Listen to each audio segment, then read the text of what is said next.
243페이지고요. 네, 건축법 적용 대상 행위. 241페이지죠. 네, 241페이지. 네, 건축법 적용 대상물. 네, 두 번째 얘기죠. 대지. 241페이지 오른쪽 하단에 네, 대지를 공부할 수 있도록 그렇게 준비합니다. 자, 건축법상 대지라 하면, 자, 교재 보죠. 원칙. 자, 공간 정보 구축 및 관리 등에 관한 법률. 네, 지적법이죠. 자, 지적법상 미칠 것이십시오. 각 필지로 나눈 토지. 각 필지로 나눈 토지. 이거 좀 외우셔야 됩니다. 네. 자, 저쪽으로 가서 설명을 드리고 싶습니다. 봐주세요. 지금 저희들은 건축법 적용 대상물 공부하고 있죠. 건축법에 적용을 받는 대상물에 대해서 학습을 하고 있습니다. 제일 먼저 건축법 적용 대상물은 네, 건축물하고 그리고 대지하고 공작물하고 있습니다. 그렇게 했고요. 자, 건축법 적용 대상물 제일 먼저 건축물에 대해서 공부했죠. 자, 두 번째 이야기입니다. 자, 대지 건축법에 적용을 받는 대지에 대해서 학습하는 거죠. 올해는 경험상 대지가 뭐죠? 라고 물어봤을 때 말씀을 하시는 분이 많지 않더라는 거죠. 너무 짧아서 그런 것 같아요. 그래서 연습을 좀 많이 했으면 좋겠습니다. 자, 건축법상 대지라 하면 원칙. 금방 교재에 비추겠죠? 공간정보 구축 및 관리에 관한 법률. 지적법이라도 괜찮습니다. 네. 공간정보 구축 및 관리에 관한 법률상 각 필지로 나눈 토지. 필지로 나눈 토지는 건축법상 대지가 됩니다. 이렇게 말을 했으면 좋겠습니다. 각 필지로 나눈 토지죠. 지적법상 각각의 필지로 나눈 토지는 건축법상 각각의 대지가 된다. 그런 뜻이에요. 그림으로 그리겠습니다. 자, 그림으로 그립니다. 네. 이거보다 더 쉽게 설명할 수 없잖아. 자, 여러분, 지적법상 이렇게 10필지로 나눈 토지가 있어요. A, B, C. 몇 필지죠? 10필지로 나눈 토지가 있습니다. 이 지적법상 이 각각의 필지로 나눈 토지가 곧 건축법상 각각의 대지가 된다는 뜻이에요. 그죠? 네, 그러면 A 필지. 자, A 필지로 나눈 토지 부분도 건축법상 하나의 대지가 된다는 이야기죠. 그리고 B 필지로 나눈 부분의 토지도 건축법상 한 개의 대지가 된다는 뜻이고, C 필지로 나눈 부분의 토지도 건축법상 곧 한 개의 대지가 된다. 그런 뜻이죠. 그래서 지적법상 세 개의 필지로 나눈 토지는 그 각각의 필지로 나눈 토지가 각각의 건축법상 대지가 된다는 뜻이니까 그 말을 해석하면 밑에 적으십시오. 자, 지적법상 한 개의 필지, 한 개의 필지로 나눈 토지는 1필지. 지적법상 한 개의 필지로 나눈 토지는 곧 건축법상 몇 개의 대지가 됩니까? 하나의 대지가 된다. 그래서 1필지 이꼴 1대지가 원칙이다. 그런 뜻이에요. 이걸 해석하면은. 지적법상 한 개의 필지로 나눈 토지는 건축법상 한 개의 대지가 된다. 1필지, 1대지가 원칙이다. 해석하면 그런 의미라고. 지적법상 각 필지로 나눈 토지가 건축법상 대지라고 하는 말의 뜻은 네, 지적법상 한 개의 필지는 곧 건축법상 하나의 대지가 된다는 뜻이라고. 이게 원칙이죠. 자, 이 원칙에 대해서 이제 1필지, 1대지가 원칙인데 특례가 두 가지가 인정돼요. 두 가지가 인정되는데 하나만 살짝 받을 거예요. 하나만 살짝 보는데 자, 특례 원칙 위주로 공부하고요. 그러니까 이 특례는 안 들어가도 되는데 특별한 예외가 인정되는 경우가 있다는 것만 하나 보여드릴게요. 자, 1필지 1대지가 원칙인데 바로 뭐이때 교재에 나와 있죠. 2 이상 필지입니다. 2개 이상의 필지를 2개 이상의 필지니까 본래는 몇 개의 대지가 돼야 되죠? 2개 이상의 대지가 돼야 될 거 아니에요. 그죠? 근데 이 2개 이상의 필지를 건축법상 한 개의 대지, 1대지, 2개 이상의 필지를 1대지, 건축법상 하나의 대지로 할 수 있는 토지가 6개가 있다는 거죠. 이 6개를 이해하고 몇 번 읽어서 익숙하면, 보면은, 기억나면은 시험 치는 거예요. 2필지 이상을 한 개의 대지로 인정할 수 있는 토지가 몇 가지가 있죠? 6가지가 있습니다. 그 중에서 하나만 설명할게요. 자, 여러분, 2번에 보면 이제 나와 있고, 책장을 살짝 넘겨야 될 거야, 아마. 책장 넘기면은, 242페이지 오세요. 242페이지 오면은, 자, 2개 이상의 필지, 2개 이상의 필지를 한 개의 토지로 인정할 수 있는 토지가 박산의 기업부터 비업까지 몇 개가 들어있죠? 6개가 들어있다. 그 중에서 기업부를 설명하려고, 기업부만 설명할 거예요. 자, 하나의 건축물을 2필지 이상에 걸쳐 건축한다면은, 그 건축물이 걸쳐 건축되는 각 필지의 토지를 합한 토지를 건축물에서는 몇 개의 대지로 보죠? 하나의 대지로 본다. 이런 거 6개만 이해하고 몇 번 읽어서 익숙하면 시험 치는 거예요. 자, 이거 설명드리려고. 자, 방금 읽어드리는 기억번. 자, 2개의 성의 필지, 2개의 성의 필지를 내 건축법상 1개의 대지로 인정할 수 있는 경우. 자, 첫 번째 기억번을 소개합니다. 이런 얘기죠. 여러분 여기 봐주세요. 자, 이렇게 2개의 필지가 있습니다. 2필지. 자, A 필지, B 필지. 2필지로 나눈 토지가 있어. 그럼 몇 개의 대지죠? 원칙대로 하면은 2개의 대지지 뭐. 1필지 1대지가 원칙이니까 2개의 필지로 나눈 토지는 건축법상 2개의 대지가 되는 게 원칙이잖아. 그죠? 네, 근데, 자, 이렇게 2개의 성의 필지에다가, 자, 이렇게 하나의 건축물을 걸쳐서 건축하는 거예요. 2개의 성의 필지에 하나의 건축물을 걸쳐 건축하면은, 자, 건축물이 걸쳐서 건축된 A 필지와 B 필지를 합하여 건축물에서는 몇 개의 대지로 인정한다는 겁니까? 하나의 대지로 본다. 2필지 이상 토지에 하나의 건축물을 걸쳐서 건축해버리면은, 그 건축물이 걸쳐서 건축된 2필지 이상의 토지를 2개 이상의 대지로 봅니까? 하나의 대지로 인정합니까? 하나의 대지로 본다. 그림을 연상하면 너무 쉬워져요. 이거 그냥 기본 이론 시간에만 듣고 있어도 공식적으로 한 7번, 8번을 앞으로 강의를 듣게 돼요. 똑같은 그림을. 그러면 익숙해지죠. 너무 시험 치는 거지 뭐. 객관식이니까 외워보라고 하진 않거든. 그래서 이 정도만 살짝 맛보기를 해드렸습니다. 그래서 원칙 위주로 꼭 외워달라는 이야기입니다. 많이 들어가지 않는 이유는 아직까지 기본만 충실했으면 좋겠다. 공간 정보 구축 및 관리에 관한 법률상 각각의 필지로 나눈 토지는 건축법상 각각의 대지가 될 수 있는 거죠. 그 말의 뜻이 뭐죠? 네, 1개의 필지로 나눈 토지는 곧 건축법상 1개의 대지가 된다. 1필지 1대지를 원칙으로 한다. 그렇게 하시면 되죠. 이 원칙에 대해서 완벽하게 좀 기억을 했으면 좋겠고. 그 다음에 예외를 이제 이 기본 이론 시간에 배워나가자고. 알겠죠? 네. 자, 건축법 적용 대상물 중에서 건축물과 대지를 공부했습니다. 그 다음에 세 번째, 공작물 공부합니다. 공작물은 아주 쉬워서 아주 간단하게 설명드릴 거예요. 이거 본래 문제풀이 할 때만 살짝 설명해도 돼요. 일단 공작물은 인공적으로 제작 설치되는 시설물 가운데서 지붕이 존재하는 겁니까? 지붕이 존재하지 않는 겁니까? 지붕이 존재하지 않는 것은 공작물이라고 볼 수 있잖아. 인공적으로 제작 설치되는 시설물 중에서 지붕이 존재하지 않는 것은 공작물이 돼요. 근데 이 공작물은 전부가 건축법칙을 맞는 게 아니고요. 여러분 242페이지 표가 나와 있죠? 자, 공작물은 전부가 건축법칙을 받는 게 아니고 공작물의 종류별로 일정한 범위를 넘으면 건축법칙을 받게 돼요. 그러면 건축법칙을 받기 때문에 그 공작물을 축조할 때는 이미 축조입니까? 축조를 신고해야 됩니까? 축조를 신고하게 됩니다. 그래서 외울 때는 축조 신고 대상 공작물 범위 그렇게 적어야 된다고. 건축법칙을 받기 때문에 축조를 신고해야 될 공작물 범위 그렇게 해서 암기를 하셔야 된다고. 아셨죠? 네. 자, 밑에 내려갑니다. 박스 안에 보십시오. 242페이지 박스 안에 들어오십시오. 자, 첫 번째 높이 몇 미터? 2미터를 넘는 옹벽과 담장이 나와 있죠. 옹벽 담장을 옹벽 첫 글자, 머리 글자 옹 동그라미, 담장할 때 담 동그라미 그렇게 해서 외울 때 이렇게 오지 뭐 옹담은 그렇게 오시면 되죠. 옹벽과 담장이니까 이럴 때 어떻게 오죠? 옹담, 옹벽과 담장, 옹담은 자, 옹벽과 담장은 지붕이 있어 없어? 없으니까 공작물인데 자, 모두 건축법칙을 받는 게 아니고 옹벽과 담장은 높이 몇 미터죠? 2미터를 넘는 것 2미터를 넘는 것만 건축법 적용을 받게 되는 거죠. 그러면 옹벽과 담장은 2미터를 넘는 것만 건축법 적용을 받기 때문에 2미터를 넘는 옹벽과 담장은 건축주가 마음대로 2미로 축조할 수 있습니까? 구청에 와서 축조를 신고해야 됩니까?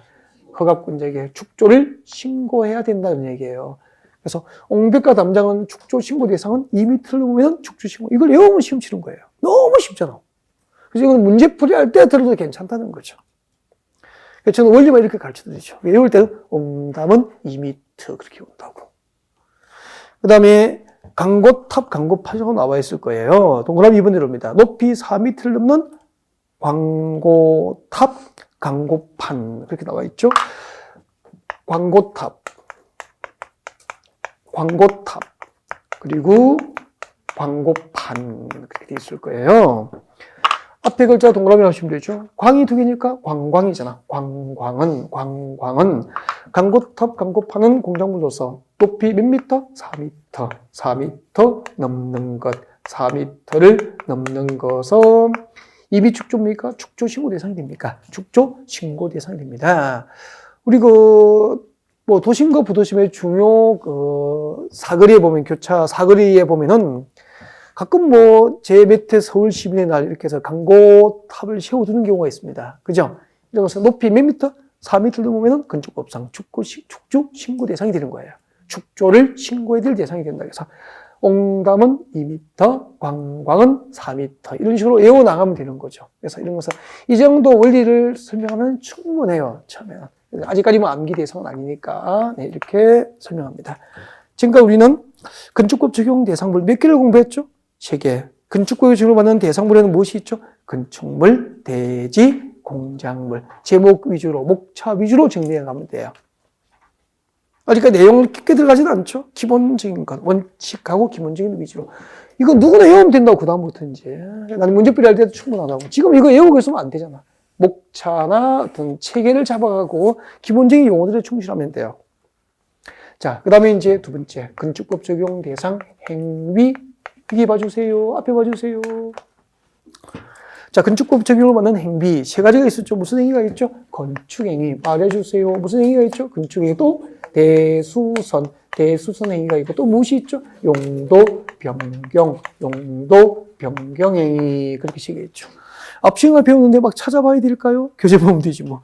건축행위, 대수선행위, 용도 변경 행위를 하면은 임의를 알 수 있습니까? 건축법 적용을 받습니까? 건축법 적용을 받기 때문에 건축법에 정하는 절차에 따라야 된다고요. 자, 건축행위는, 원칙은 절차가 뭐죠? 허가, 특례로서 신고를 건축할 수 있죠. 그래서 건축법에 따라서 건축을 할 때는 마음대로 할 수 있습니까? 건축행위는 허가받고 하는 겁니까? 허가받는 것을 원칙으로 합니다. 특례로서 일부 건축은 신고로 가능하다. 그래서 건축구상 건축 절차는 허가 이렇게 되는 거죠. 건축법에 의해서 건축을 할 때는 건축행위는 허가를 받고 하세요. 그런 뜻이라고. 두 번째, 건축물을 크게 수선하는 거. 대수선행위도 원칙은 뭐라고 했죠? 허가. 건축법상 대수선행위도 허가를 받고 하는 게 원칙인데 모든 대수선을 허가받지 않는다. 특례로서 신고로 할 수 있는 경우도 있죠. 건축 또는 대수선 허가를 받아야 한다는 거죠. 그 다음에 건축물의 용도, 사용승인 받은 용도 외의 용도로 건축물의 용도를 변경하면 임의로 변경하는 것이 아니고 용도 변경 행위는 건축법 적용을 받기 때문에 내 건물이지만 건축물의 용도를 임의로 변경할 수 있어? 없어? 없죠. 아까 몇 가지 방법이 있었죠? 3가지. 일단 이거 제목을 외우시라니까. 그러니까 1년 공부하고 건축법상 용도 변경 방법이 뭔지, 용도 변경이 어떻게 물으면 뭐 말씀 못 하시면 무지 많다니까. 그러니까 뭔가를 외웠는데 목차가 정리 안 돼 있는 거잖아. 기본이 안 돼 있는 거잖아.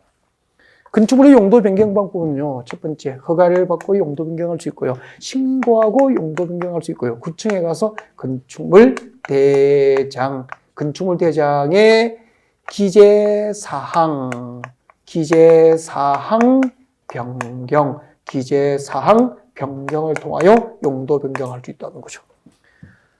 건축법상 건축의 용도 변경 방법 몇 가지가 있죠? 3가지. 용도 변경을 허가받고 하거나, 용도 변경을 신고하거나, 구청에 가서 건축물 대장 기재사항 변경 신청을 통하여 용도 변경할 수 있다.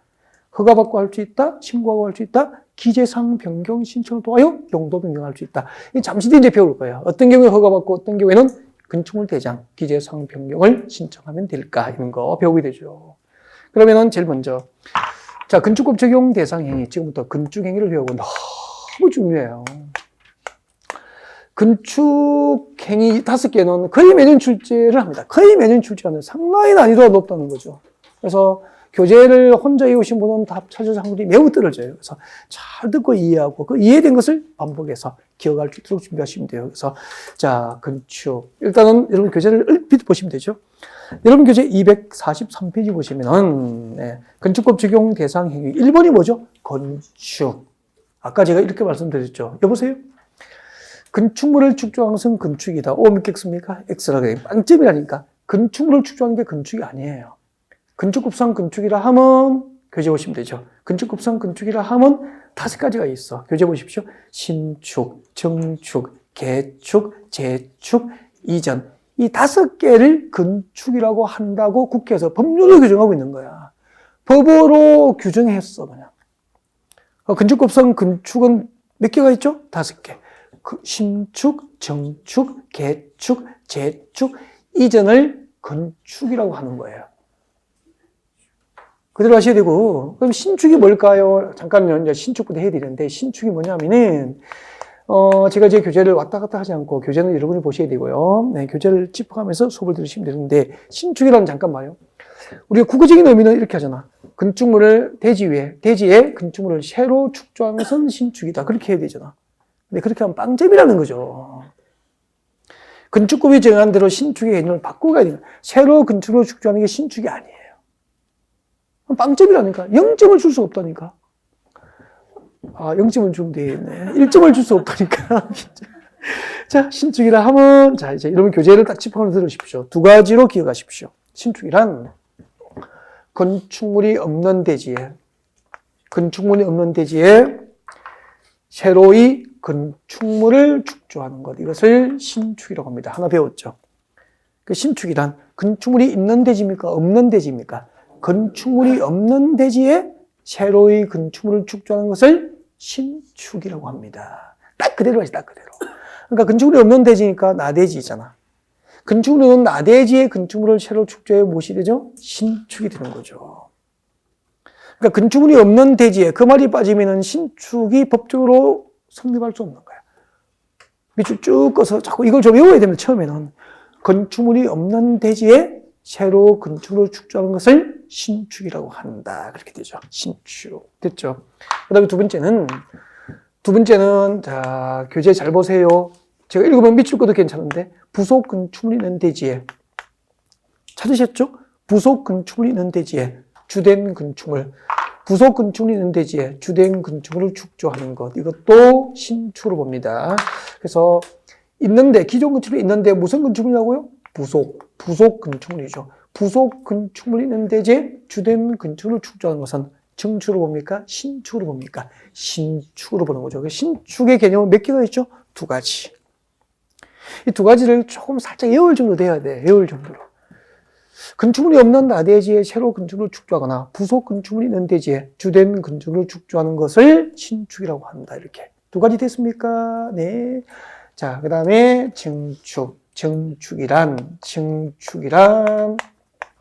정축은, 자, 교재 보십시오. 자, 기존의 건축물 없는 대지라고 되어 있습니까? 기존 건축물이 있는 대지입니까? 기존 건축물이 있는 대지에서 그렇게 돼요. 기존 건축물이 있는 대지입니다. 기존 건축물이 있는 대지인데, 거기서 잠깐만. 그 기존 건축물이 부속 건축물이라면은 신축이 되어버리는 거야. 그러니까 부속 건축물이 아닌, 건축물이 있는 대지에 건축물을 새로 축조하는 겁니다. 건축물이 있는 대지에 건축물을 새로 축조해서, 그림 봐주세요. 건축물이 있는 대지에 새로 건축물을 축조해서 건축 면적. 자, 지금부터 동그라미 하셔야 될 겁니다. 건축 면적 동그라미 하시고, 계속 하세요. 연면적 동그라미 하시고, 층수 동그라미 하시고, 높이 동그라미 하시고. 몇 개죠? 4개. 자, 이렇게 건축물이 있는 대지에서 건축 면적이 증가되거나, 연면적이 증가되거나, 층수 또는 높이. 이 4개 중 하나 이상이 증가되는 것을 정축이라고 하는 거예요. 몇 개가 있죠? 정축이 되어서 몇 개 중에서 하나가 증가되어야 됩니까? 4개. 자, 그 4개를 못 외우면 답 못 찾을 확률이 높아집니다. 건축 면적, 연면적, 층수는 높이. 건축물이 있는 대지에, 기존 건축물이 있는 대지에서, 자, 건축물을 새로 축조해서 건축 면적이 증가되거나, 연면적이 증가되거나, 그리고 층수 또는 높이. 이 넷 중 하나 이상의 증가가 있어야 정축이 되는 거예요. 이 4개를 못 외우면 틀릴 확률이 있습니다. 그래서 대충 외우면 상당히 어렵습니다, 이거. 지금 어렵게 나와요. 30년 동안 계속 나왔다니까. 그래서 얼마나 어렵게 되겠어, 지금. 아주 어렵기 때문에 이해하지 않고 자꾸 교재에 밑줄 긋는 거 외우면 되죠. 외워서 되는 게 아니야. 다 못 찾을 확률이 높아, 외워도. 옛날에 외우면 되는데 요즘에 외우면 안 된다니까. 어렵게 나와요. 완전히 알고 있어야 된다니까. 그러면 제 문제 낼게요. 자, 봐주세요. 자, 이게 보고 대답합니다. 여기를 보고 대답하세요. 자, 건축물이 없는 대지입니까? 있는 대지입니까? 있는 대지잖아. 건축물이 저처럼 키가 좀 커요, 이렇게. 키가 크다고. 그래서, 자, 건축주가 가운데 부분을 막아서 층을 구분합니다. 1층과 2층으로. 기존 건축물의 가운데 부분, 층의 가운데 부분, 층 높이의 가운데 부분을 막아서 층을 구분하는 경우, 증축이다. 오 믿겠습니까? 네, 오가 되잖아. 증축이 되려면 일단은 그 조건이 없는 대지입니까? 기존 건축물이 있는 대지입니까? 아까 기존 건축물 키 큰 건물이 있었죠? 있는 대지에 이 4개 중 1개가 증가되면 되잖아. 건축 면적의 증가가 있어, 없어? 없잖아. 건축 면적은 증가가 없죠? 밑에 바닥 면적은 그대로잖아. 건축 면적은 증가가 없죠. 연면적 증가가 있어, 없어? 있죠. 연면적이 뭐죠? 용적률 할 때 국토교육에서 배웠잖아. 연면적이라 하면 하나의 건축물의 각 층별 바닥 면적 합계잖아. 그럼 1층이 2층이 됐으니까 1층 바닥 면적에 2층의 바닥 면적이 추가가 됐죠? 그럼 바닥 면적 합계, 연면적의 증가가 있잖아. 층수의 증가는 없죠? 높이의 증가는 없죠? 근데 층수는 1층이 몇 층 됐습니까? 2층. 층의 가운데 부분을 막아서 층을 구분해주나? 1층과 2층으로. 그래서 4개 중 2개가 증가됐잖아. 5가 되는 거잖아. 그러니까 봐요. 금방 설명 듣고도 이 4개 중에 있는 대지에서 4개 중에 1개 이상의 증가가 있어야 된다고 해도 틀리신 분이 있잖아. 그러니까 글자를 이해하고 자꾸 문제를 그냥 글자만 이해하고 현장에 대한 이런 이해가 깊지 않고 문제를 풀면 책 외워도 답 못 찾는다니까. 외우면 되죠가 아니요. 외워도 안 되는 경우가 많아요. 그러니까 이해하고 깊게 알아야 된다니까. 정확하게 알아야 되고. 그래서 이렇게 되는 거야. 그럼 봐. 신축과 증축의 가장 큰 차이가 뭘까요? 신축과 증축의 가장 큰 차이는 뭐죠? 구별하는 핵심 키워드가 뭘까, 단어가?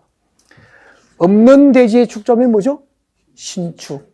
있는 대지의 축조가 다시 이루어지면 뭐죠? 증축이 되는 거라고. 그래서 핵심은 없는 대지의 축조하는 것이 신축이고, 있는 대지의 축조가 이루어지면 증축이고, 그렇게 되는 거예요. 일단 기본적으로 그렇게 구분하는 거야.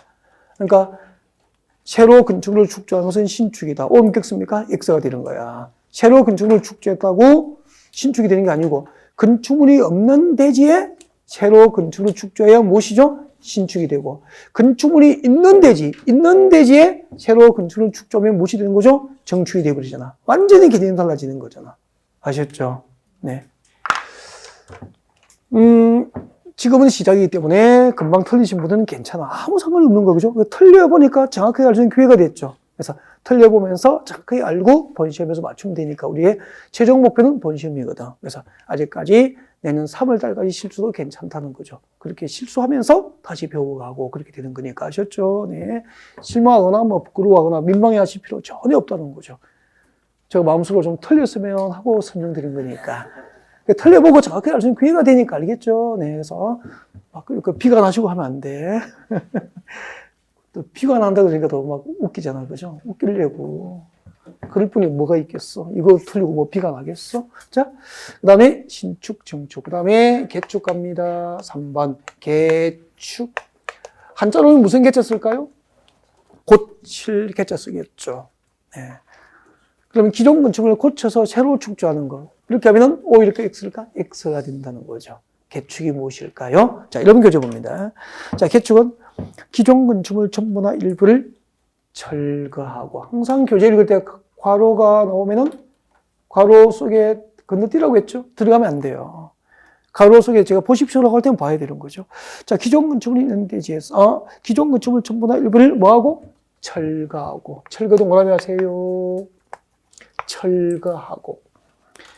기존 건축물 전부 또는 일부를 철거하고.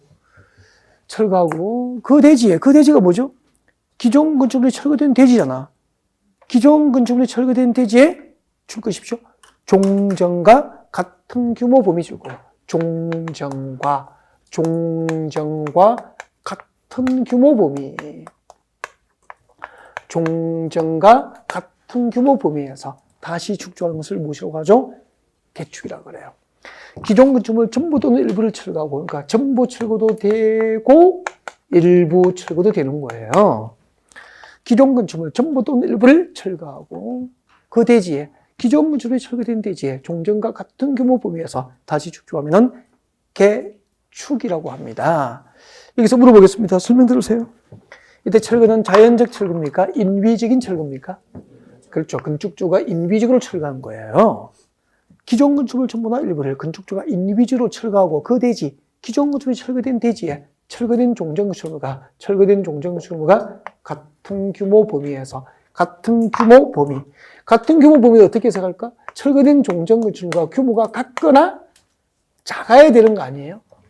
그래야 종전과 같은 규모 범위에 들어가는 거잖아. 그래야 개축이 되는 거예요. 그럼 문제 낼게요. 이런 상상이 있어야 되는 거야. 그러니까 이 글자를 외우는 게 아니고 상상이 있어야 된다니까. 잠깐만요. 상상. 24평 단독주택이 있었다고. 전부를 철거해서. 잘 듣고 대답해요. 24평 단독주택 전부를 철거해서. 그럼 상상해요. 그 공간을 상상하시라고. 24평 단독주택 전부를 철거했으니까 있는 대지입니까? 없는 대지입니까? 없는 대지가 됐잖아. 상상하시라고.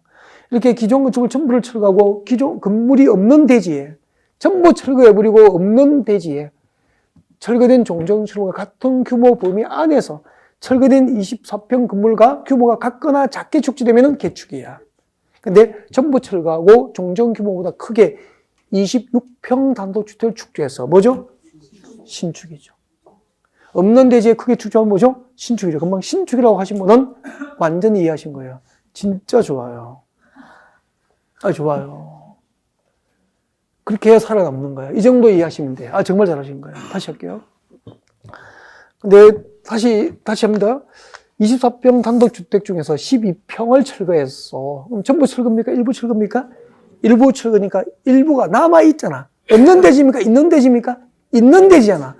철거된 종전건축물과 같은 규모 범위에서 축조하면 개축이 맞아.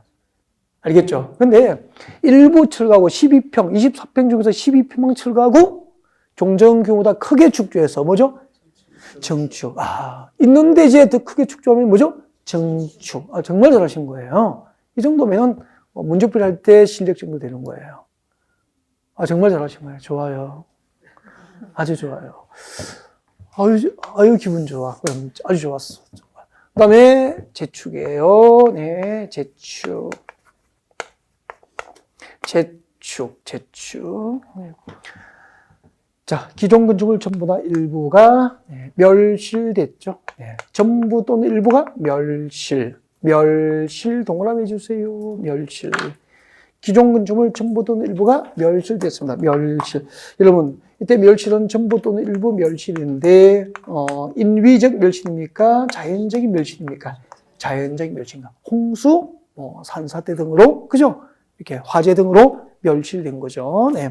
자, 자연재해 등으로, 자, 건축물이 천재지변, 그 밖의 재해로 멸실된 경우, 그 대지가 뭐죠? 기존 건축물이 멸실된 대지잖아. 그 대지에 다음 요건, 기업과 니은의 요건을 모두 갖추어서 다시 축조하는 것. 줄 것이십시오. 다음의 요건을 모두 갖추어 다시 축조하는 것. 다음의 요건이 뭐죠? 기업과 니은의 요건을 모두 갖춰서 축조하는 것. 줄 잘 꺼야 됩니다. 기업번에 줄 거죠? 연면적 합계가 종전규모 이하 줄 거예요. 연면적 합계가 종전규모 이하이고, 그 다음에 니은번 손대지 마십시오. 줄 긋지 마십시오. 동수, 층수, 높이가 다음 중 한 개 해당하면 돼요. 동수, 층수, 높이가 다음 중 한 개니까 A와 B 중 한 개 해당하면 되죠. A, B주로 하십시오. 일단 자, A번 줄 거면서 동그라미 하십시오. 동수 동그라미 해주시고요. 층수 동그라미 해주시고요. 높이 동그라미 3개를 외워야 된다고. 동수, 층수, 높이가 종전규모 이하까지 줄 거예요. 종전규모 이하이면 돼요. 그래서 고개를 들어주세요. 자, 방금 밑줄 그려서 정리하면서 설명드립니다. 자, 잘 집중하시고. 이 개념이 작년에 개정된 거예요. 상당히 어려워졌죠. 기존 건축물 전부나 일부, 전부 또는 일부가 자연재해로 멸실됐을 때 그 대지, 기존 건축물이 전부 또는 일부가 멸실된 대지에서 연면적 합계가 종전규모 이하이고, 동시에 연면적 합계가 종전규모 이하이면서 동시에 동수, 이거 외우셔야 되는데, 동수가 뭔지 알죠? 101동, 102동, 103동. 본래 3개 동이 있으면 그 동수가 증가하면 안 되는 거야. 자, 동수, 그리고 층수, 그리고 건축물의 높이 이 3가지. 동수, 청수, 높이가 종전규모 이하이면은 이 두 가지 요건을 동시에 갖추면은 무엇이 되는 거죠? 재축이 되는 거야. 기존 건축물 전부나 일부가 자연재해 등으로 멸실됐을 때 그 대지에 기존 건축물이 멸실된 대지에서 연면적 합계가 종전규모 이하이면서 동시에 동수, 청수, 높이가 종전규모 이하로 축조되면은 무엇이 되는 거죠? 재축. 그래서 이걸 해석하면은 재축도 멸실된 종전건축물과 새로 축조된 건축물이 규모가 종전규모 범위에 들어가야 되는데 구체적으로 연면적 합계도 종전규모 이하여야 되고 동수, 청수, 높이도 종전규모 이하일 때만 법적으로 재축으로 보겠다는 겁니다. 그러면 기본적으로 종전과 같은 규모 범위에서 축조가 된다는 점에서는 똑같아요. 맞죠? 이해하면 그렇잖아요. 똑같은데 그 원인이 인위적인 철거가 원인이었으면 무엇이 되는 거죠? 개축이 되는 것이고 그 원인이 자연적 멸시 원인이 되면 재축이 되는 거잖아. 그래서 개축과 재축을 구별하는 핵심 키워드는 철거하고 멸실. 인위적 철거가 원인이면 개축, 자연적 멸시 원인이면 재축. 그렇게 구별되는 거라고. 아까 신축과 정축을 구별하는 개념은 없는 대지에 축조하면 신축, 있는 대지에 축조하면 정축. 그러니까 개축과 재축은 자연적 멸실이 원인이면 재축, 인위적 철거가 원인이면 개축. 그렇게 되는 거예요. 이전 오세요. 이전. 네. 자, 이전은, 자, 건축물의 주요 구조를 해체하지 아니하고, 줄 것이죠. 해체하지 아니하고, 주요 구조물을 해체하지 아니하고, 해체하지 아니하고 줄 것이고, 아니하고 동그라미, 같은 대지 동그라미, 같은 대지의 다른 위치 동그라미, 다른 위치로 줄 것이죠. 옮기는 것. 이것을 무엇이라고 하죠? 이전이라고 하는데 바로 밑에 그림 그리십시오. 이건 다 그리십시오. 자, 이전은 그림을 그려야 됩니다. 이런 그림 그리면 너무 쉬워지고요. 그 조문을 외우시면 응용화한대요. 이전. 이 그림이 진짜 중요해요. 그래서 자, 그림 그리겠습니다. 옆에 그려주세요. 자, 이렇게 해가지고 자, 이렇게 되어 있습니다. 이 그림을 일단 그리십시오. 자, 대지에 건축물이 있죠? 대지에 건축물이 있는데, 자, 시작합니다. 여러분, 이 건축물이 이전이 되기 위해서는 이 건축물의 주요 구조부, 이 건축물의 주요 구조를 해체해요, 안 해요? 이 건축물의 주요 구조가 뭔지 알고 있잖아. 내기, 바보지. 계단에서 그렇게 썼잖아. 이 건축물의 주요 구조를 해체하지 않고, 다른 대지입니까? 같은 대지입니까? 같은 대지 아니니까 여기잖아. 아니잖아. 그죠? 이 같은 대지 안에 같은 위치입니까? 다른 위치입니까? 다른 위치로 너무 쉬워. 그림으로 표현하니까. 이 건축물의 주요 구조를 해체하지 않고, 같은 대지 안에 다른 위치로 이렇게 옮기면 이전이 된다고. 이전, 그렇게 돼요. 근데, 자, 이제 그림 그렸으면 저를 보세요. 이 상상해야 된다니까. 봐줘야 됩니다. 책 보면 글자 이어서 못 하는 거라니까. 자, 봐주시고요. 이걸 보셔야 돼, 이걸. 이걸 보고 상상하십시오. 이 건축물의 주요 구조물을 해체하지 않고 건축물이 없는 다른 대지로 옮겼어. 뭐죠? 다시 상상 못했죠, 지금. 상상을 하셔야 되네. 이걸 보세요. 이 건축물의 주요 구조물을 해체하지 않고 건축물이 없는 다른 대지로 옮겼어. 뭐죠? 신축이잖아. 건축물이 있어, 없어? 여기 없잖아.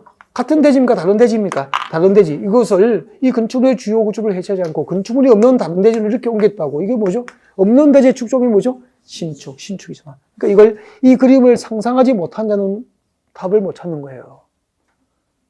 못 찾습니다. 그래서 그림을 그리고 상상하라고 하잖아. 그러니까 이때 고개 숙여 자꾸 글자를 보신 분은 거의 다 못 찾거든요. 이 글만 외우시면 못 찾죠. 엄청 어려운 거예요, 지금 이게. 다시 할 거야. 다시 한 번 더 명예복귀를 드리면 이번에는 크게 대답을 다 하셔야 되고요. 자, 입모양이 확실하지 않으면 틀린 걸로 간주하고 나머지 시간에 서서 수업 듣는 걸로 하죠. 콜. 아무도 콜 안 하죠. 자, 시작할 거예요. 봐주세요. 여기를 보셔야 된다니까. 이 건축물의 주요 구조물을 해체하지 않고 건축물이 있는 다른 대지를 옮기면 뭐죠? 여보세요. 대답이 시원찮았어. 건축물이 있잖아. 있는 대지잖아. 이 건축물의 주요 구조물을 해체하지 않고 건축물이 있는 다른 대지를 옮기면 뭐죠? 정축. 있는 대지의 축조면 정축이잖아. 맞습니까? 네. 그렇게 되죠. 그러니까 이 공간을, 그 그 법 조문을 현장으로 상상하지 못한 자는 이런 응용무진하고 거의 다 틀립니다. 그러니까 저에게 가장 물어볼 때 좀 슬픈 게 요약집이 딱 5월 때, 내년 5월 때 요약집이 나오면 보통 물어봐요. 누구 마주치면 선생님 요약집 외우면 되죠. 제가 그분에게 안 돼요. 그거 외워도 안 돼요. 라고 말할 수 없는 거잖아요. 그때. 외우면 다 외우면 되죠. 근데 외워도 안 돼요. 그러니까 이해가 전제되지 않은 암기는 필요 없다는 거죠. 그러니까 독학으로 혼자 독서해서 외우지 말라는 거죠. 듣고 이해하고 그 다음에 이해된 것을 반복해서 기억하려고 올바른 그러니까 기본을 지켜주면 합격합니다. 네. 여기까지 5개를 배웠는데 그럼 보십시오. 자, 이전, 재축, 개축, 정축, 신축 이 5개를 무엇이라고 하죠? 근축이라 그래요. 이 5가지 근축의 행위를 하면은 이 5가지 근축 행위를 하면은 근축법 적용을 받죠. 그래서 이 5가지 행위는 허가를 받고 하는 게 원칙이다 이 말입니다. 무슨 말인지 알겠죠? 네. 그래서 시험 낼게요. 요즘 어느 정도 수준이냐면은 왜 이걸 자꾸 앞을 보고 넓게 볼 수 있어야 되냐면은 저기 목차를 정리하고 제가 들어왔는지 어떻게 시험이 나오냐 한번 봐주세요. 요즘에 책 보고 좁게 오면은 다 못 찾아요. 난이도가 높다니까. 10년 전에 기출문제는 전 취급도 안 하잖아. 그러니까 최근 5년 이내의 기출문제만 전제로 해서 그 경향에 맞도록 강의가 이루어진다고. 옛날 기출문제 봐도 소용이 없어. 요즘은 그 정도 수준이 아니에요. 자, 시작할게요. 자, 문제 이렇게 나와요. 자, 건축물의 주요 구조를 해체하지 않고 같은 대지안에 다른 위치로 옮기는 경우에는 네, 특별자치시장, 특별자치도지사, 시장, 군수장의 허가를 받아야 한다. 오겠습니까? 오잖아. 아니, 건축물의 주요 구조를 해체하지 않고 같은 대지안에 다른 위치로 옮기는 것은 허가를 받아야 한다라고 했잖아. 건축물의 주요 구조를 해체하지 않고 같은 대지안에 다른 위치로 옮기는 것은 이전이고, 이전은 곧 이꼴 건축이고, 건축은 허가를 받는 게 원칙이잖아. 그러니까 이 목차 정리를 안 하고 오신 분은 또 이것만 하신 분은 또 그렇게 나오면 또 답을 못 찾는 거야. 왜? 건축은 건축법 적용을 받는 행위입니다. 그리고 건축법 적용하는 행위, 건축 행위는 허가를 받습니다. 라고 여기까지 오는지 알겠죠? 그러니까 이것을 하나의 앵글로 한눈에 볼 수 있어야 그런 답을 찾아갈 수 있다는 거죠. 그러니까 너무 보는 시각이 좁으면 이런 답을 못 찾는 거죠. 실컷 외우고 답을 못 찾고 그렇게 되는 거잖아. 요즘에 난이도 상당히 어렵잖아요. 이 정도 수준으로 나오기 때문에 어렵다는 거죠. 많이 들어야 돼요. 그러니까 재미있게 외워서 합격할 수 있는 문제는 많지 않아요. 그러니까 단순히 외워서 암기 방법을 쉽게 가르쳐서 그것을 배워서 맞출 수 있는 문제는 5개, 7개 정도밖에 없어요. 그러니까 요즘은 쉽게 재미있게 외우는 방법으로 공부하면 쉽게 그렇게 자격증 안 준다는 거죠. 얼마나 심도 있게 나오는데 요즘에는. 건축을 몇 개 배웠죠? 5가지. 한참 배웠잖아, 그죠? 거의 1시간을. 입문과정 아니면 이렇게 자세하게 해줄 수가 없잖아. 그래서 계속 반복이 될 거예요. 이 정도 수준으로. 그 다음에 대수선. 자, 건축법 적용 대상행위 두 번째 이야기입니다. 자, 대수선. 잠깐만요. 교재는 243페이지 오른쪽 밑에 있습니다. 그대로 두시면 되고요. 자, 대수선은 봐요. 건축주가 건축물을 수선하는데 크게 수선하면은 건축법을 적용해서 규제를 하겠다는 거죠. 그러면은 건축주가 내 건물이지만 건축물을 크게 수선하는 행위를 하면은 건축법 적용을 받기 때문에 뭐 해야 되죠? 대수선도 허가를 받거나 신고를 해야 되는 거죠. 그러면 허가를 받거나 신고하지 않고 건축물을 크게 수선을 못하도록 규제해서 그 건축을 이용하는 사람들의 안전을 확보하기 위해서 이런 법이 국회에서 만들어지는 거예요. 우리 건축물의 안전을 위해서 누가 법을 만들어야 되죠?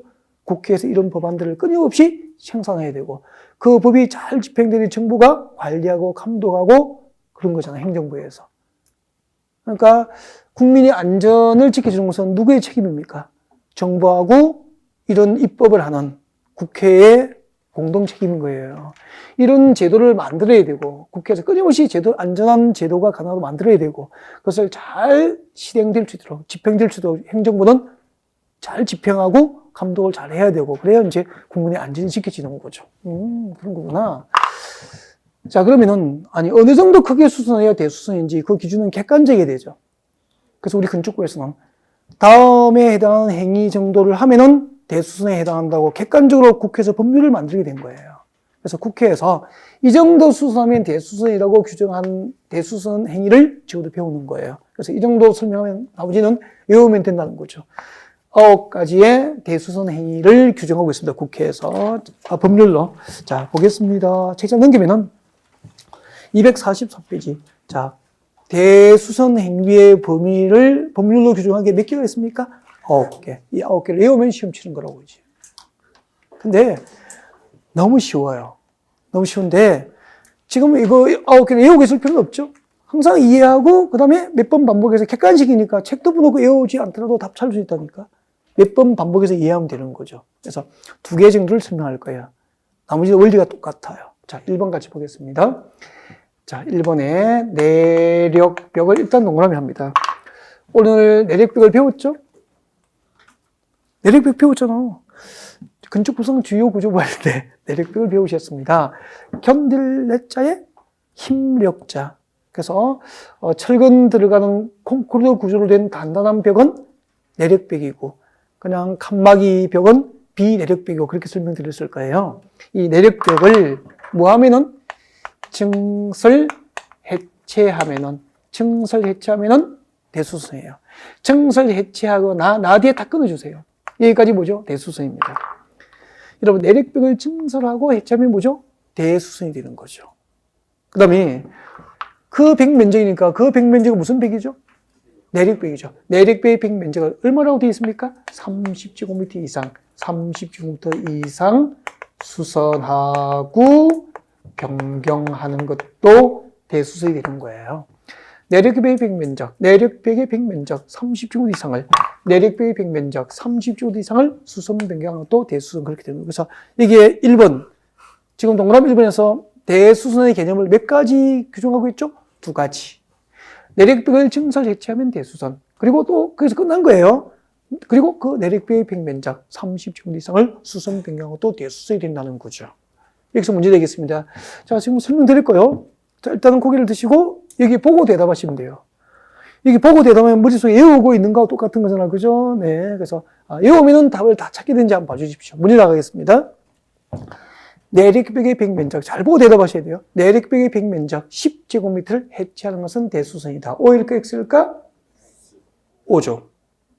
그럼 X 하시면 다 틀린 거야. 한번 봐요. 내력벽을 증설 해체하거나 거기서 끝난 거라고 그랬잖아. 그럼 이때 증설하고 해체하는 뒤에 30하고 관계가 있어 없어? 없잖아. 5제곱미터를 증설 해체하든 10제곱미터를 증설 해체하든 대수선 맞잖아. 그리고 그 내력벽의 벽 면적 30제곱미터 이상을 수선 변경하도 대수선이니까 수선과 변경은 얼마 이상을 해야 됩니까? 30제곱미터 이상을 해야 대수선이 된다는 얘기죠. 수선과 변경은 30제곱미터 이상이고 증설 해체는 뒤에 30과 상관없이 증설하고 해체하면 대수선이 되는 거예요. 근데 내력벽의 벽 면적 10제곱미터를 해체하는 것은 대수선이다라고 했는데 지금 한 80%가 X라고 했잖아. X입니까? O입니까? O잖아. 보고도 틀리잖아. 그러니까 외워도 설명 듣지 않으면 틀릴 수 있다는 거죠. 그러니까 책 다 외워도 안 되죠. 그죠? 안 된다고. 그걸 보시라고 문제를 그렇게 낸 거예요. 그러니까 수험생은 기본적으로 숫자가 나오면은 수치만 나오면은 그게 예민하고요. 숫자를 꼭 외우려고 그러고요. 그거 위주로 정답을 찾아가려고 하는 습관이 있기 때문에 시험은 그렇게 나와요. 그러니까 알고 당하고 나오는 거예요. 이것을 모의고사에서 당해보셔야 되는 거야. 금방 당해보니까 정확히 알 수 있는 기회가 됐죠. 그러니까 증설하고 해체하는 단어가 들어가면은 수치와 관계없이 뭐죠? 대수선이 되는 거야. 맞죠? 틀려보니까 정확하게 알 수 있는 기회가 됐잖아. 그래서 지금 틀리는 것은 연습이니까 괜찮은 거죠. 틀려서 정확하게 알 수 있는 기회가 되니까. 그러면은, 여보세요? 아까 내력벽은 칸막이 벽입니까? 콘크리트 벽입니까? 콘크리트 구조로 된 벽은 내력벽으로 보면 된다고 그랬잖아. 그럼 여러분 그 아파트 10년, 입주 10년 아파트, 15년 된 아파트를 구입하고 입주하시는 손님도 있잖아. 그분들은 그냥 입주합니까? 보통 수선합니까? 수선, 리모델링 하고 들어간다고. 그때 아동방을 확장하거나 거실을 확장하는 공사를 하는 경우가 많죠. 많잖아요. 네. 그러면 시멘트 벽을 자르는 경우가 있죠. 그것은 내력벽 해체에 해당되는 거야. 내력벽, 콘크리트 구조로 된 벽은 해체는 그 해체 규모가 5제곱미터든 10제곱미터든 전부 대수선인 거야. 그럼 그 대수선 행위는 건축법칙을 받죠. 마음대로 해야 됩니까? 구청으로부터 허가받아야 됩니까? 허가를 받고 하든지 아니면 신고를 해야만 가능한 거야. 근데 보통 허가받고 신고해요? 안 해요? 안 하고 하죠. 안 하고 하죠. 근데 앞집에서 고발해요? 못 해요? 못 하죠. 아침 저녁 엘리베이터 타고 같이 생활해야 되는데 고발하고 어떻게 얼굴 보고 살아. 그래서 안 하잖아 그냥. 그죠? 그렇게 해서 무사히 넘어갔어. 근데 나중에 이제 건물이 무너졌어. 20년 뒤에 건물이 무너졌어. 팔고 떠났어. 떠났는데 건물이 무너졌다고. 그러면은 그 붕괴 원인을 사고조사해요? 안 해요? 하죠. 그때 내력벽을 해체한 흔적이 보이잖아.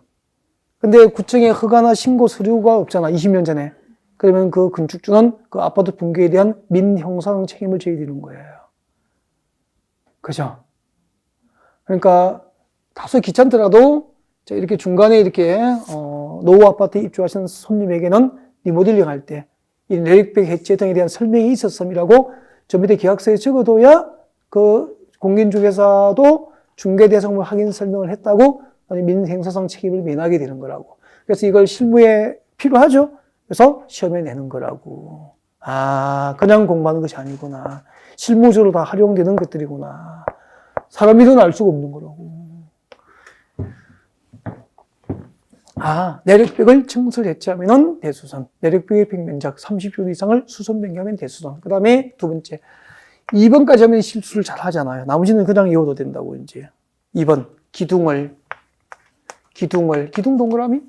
뒤에 무엇이라고 되어 있죠? 증설 해체하거나. 나디에 다 끊으십시오. 그러면 기둥을 증설하고 해체하면 뭐죠? 대수선이야. 일단 여기까지는 개수하고 상관이 있어? 없어? 없잖아. 그죠? 한 개든 두 개든 세 개든 기둥을 증설 해체하면 대수선입니다. 전부 구청에 허가를 받거나 신고해야 돼요. 그 다음에 그 뒤에 해체하고 나디에 다 끊어버리고 기둥을 몇 개 이상? 3개 이상. 3개 이상 수선 변경한 것도 대수선이죠. 그러니까 수선 변경만 몇 개 이상입니까? 3개 이상. 그럼 시험에서 기둥을 2개 해체하는 것은 대수선이다. 오 믿겠습니까? 오잖아, 이제. 그렇죠. 여러분은 아까 1번에서 실수하고 2번에서 실수하지 않은 거예요. 너무 잘하신 거예요. 나머지는 이제 그런 원리로 외우시면 된다고. 아이, 좋아라. 그죠? 네. 틀려보고 정확히 알 수 있는 기회가 됐잖아. 네. 자, 지금까지 우리는 뭘 공부한 거죠? 건축법 적용 행위, 건축법 적용 행위에서 건축 행위 5개하고 용도, 대수선을 배운 거죠. 남은 게 뭐죠? 용도 변경. 용도 변경은 또 잠시 휴식 후에 계속 연결하겠습니다.